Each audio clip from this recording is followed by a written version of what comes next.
Hello sa inyo mga kasari, magandang hapon po sa inyong lahat. So for today's video ay magsasari-sari store update po tayo mga kasari. So ang pag-uusapan po natin ngayon is about GCash. Alam nyo ba mga kasari na yung GCash ko ngayon dito sa sari-sari store is mas malaki pa po ang kita ng GCash kesa po dito sa aking tindahan. Yes po mga kasari, mas malaki pa po ang kita ng GCash. Kung aanuhin nyo naman po talaga, maghapon tayo magbabantay ng tindahan. Magkano po yung tinutubo natin kada item? Piso, 2 piso, 5 piso. Sa GCash po, meron lamang pong magpa-cash in or cash out ng 1,020 pesos na agad yung kikitain natin doon.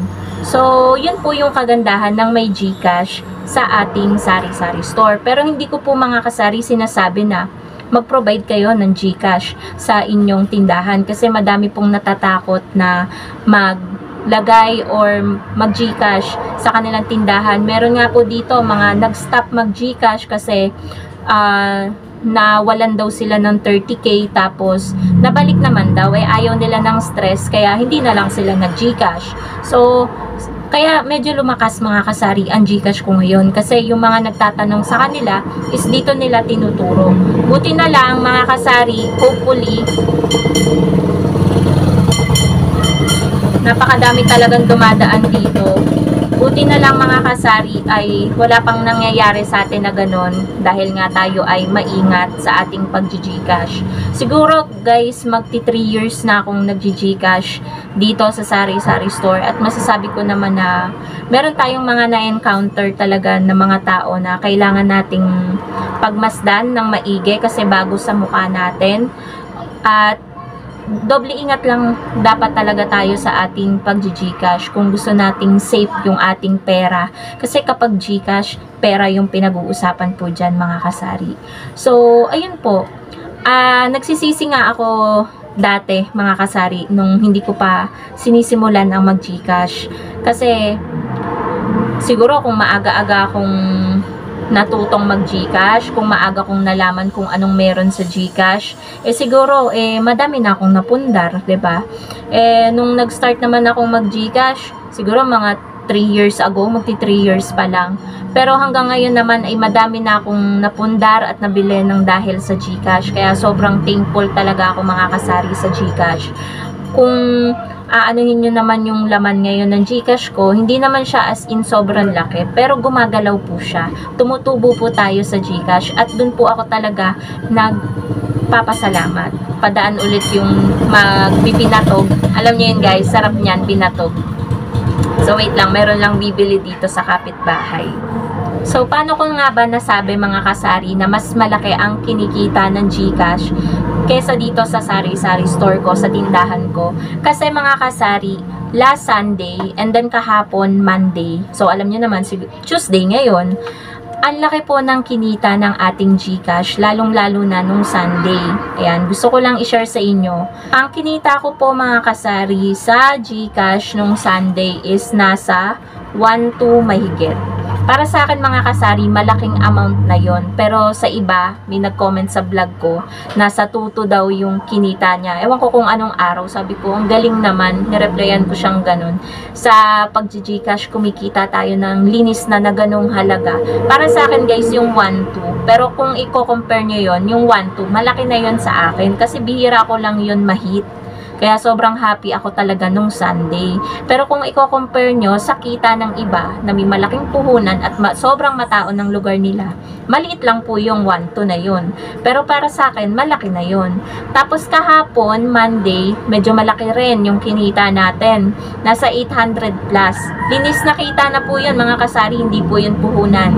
So kung i-compute po natin, sa 2 araw na magkasunod na yun, kumita po ako ng 2,000 plus. So, kikitain po ba natin yon sa sari-sari store sa 2 araw? Hindi po, 'di ba, mga kasari?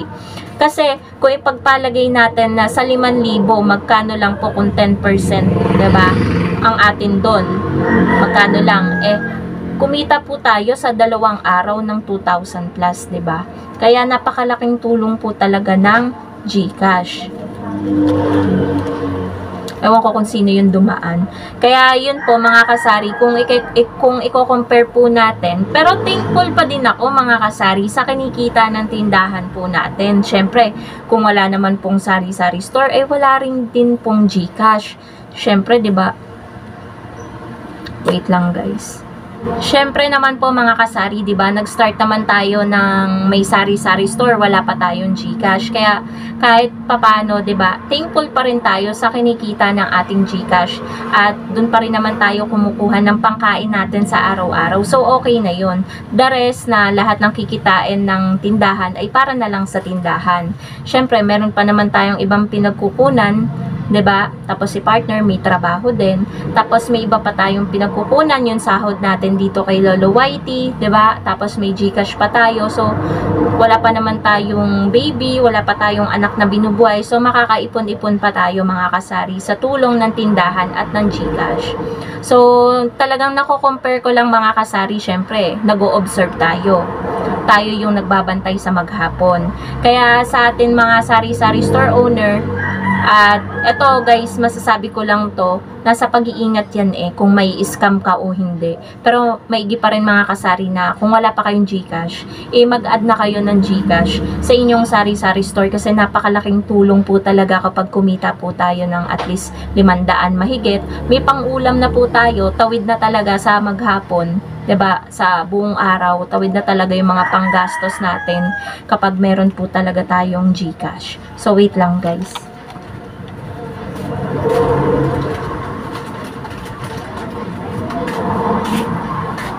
Ayun. May tumunog kasi sa labas. May tao pala sa labas. Pero hindi ko alam kung sino. Baka nakikita ako nagsasalita sa camera. Baka sabihin na ako ay nababaliw. 'Di ba mga kasari, ang tagal ko nang nagbablog. Pero nahihiya pa rin ako sa mga tao na hindi ko kakilala. Tapos makikita akong nagbablog. Pero minsan, yung mga family ko naman, kahit nagbablog ako, medyo okay na naman ako. Nakakapag-vlog na ako. At ayun nga mga kasari, yun lang ang masyashare ko sa inyo. GCash versus sari-sari store, alin ang mas malaki ang kita. So, siguro naman mga kasari, nasagot ko na dito sa vlog na to kung alin ang sa dalawa ang mas malaki ang kinikita. So, very thankful din ako kaya siguro lumalaki yung ano natin sa GCash kasi mga kasari, dahil din sa sabungan, ang laking factor na nagkaroon ng malapit na sabungan dito dahil yung mga nagka-cash out, nagka-cash in, dito sila pumupunta. Last Sunday nga, may nagka-cash out sa akin ng 26k kaso ang inabot ng pera ko lang dito, yung cash ko is 22k. Pero kumita din tayo doon ng 400 plus mga kasari, di ba? Isa lang yon, sa maghapon naka 40 plus transaction ako. Kaya yung tinubo natin is nasa 1-2 mahigit nung Sunday. Tapos kahapon, merong 7k, may 5k, may 11k, diba? So, super thankful talaga ako, mga kasari, sa GCash. Sana noon ko pa siya nalaman, yung GCash, diba? So, dito ko na rin, mga kasari, tatapusin ang aking vlog. Thank you so much for watching and happy selling po sa inyong lahat. Bye, guys!